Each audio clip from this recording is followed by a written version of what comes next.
There's a lot of different issues that come up in relation to sexuality. So I talked a little bit about kind of sexual orientation issues already, but even separate from that, I think a lot of people, like I said, so if not their first romantic relationships, an early romantic relationship, that there's a lot of questions that come up for people about performance and what sexuality is supposed to look like, and so a lot of, again, self-criticism maybe around sexual performance, or even if they're not in a relationship, how sexually attractive they are to the opposite sex, and that ties into the body image issues.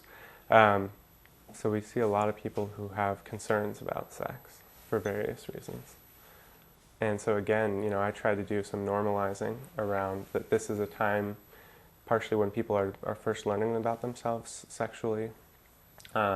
Maybe they're in their first sexual relationship, and that concerns about performance and worry about attachment is kind of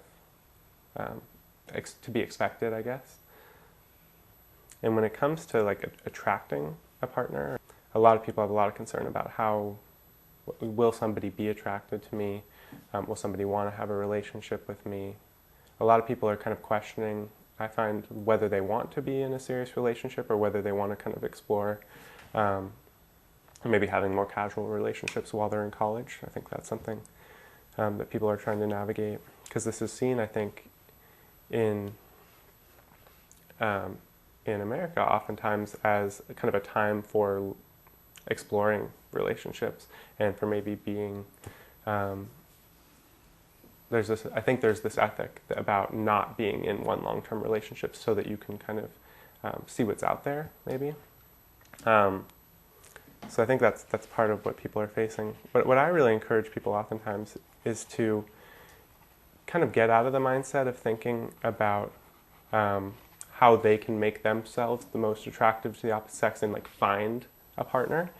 And because I think that's a very anxiety-producing place to be at, and people do all sorts of really self-destructive things to try to look the way they're supposed to.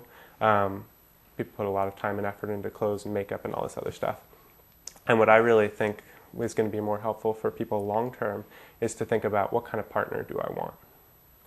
And who would actually be somebody that I could be involved with in a relationship who would make me happy? And I think it's really rare for people to think about that beyond the physical and maybe some very basic personality issues. So, I want to be with somebody who looks this certain way, or I want to be with somebody, maybe who makes me laugh or something like that. People have some idea that personality is important. But I think there's a lot of things that get left out, especially early on. And so especially with people who maybe have just gotten out of a romantic relationship that really wasn't what they wanted, and that became very apparent towards the end, whether it was abusive or just unfulfilling. I really encourage people to think about, what have they learned from this experience about themselves and about what they're looking for in a partner and what they're really not looking for, and how would they see those things early on.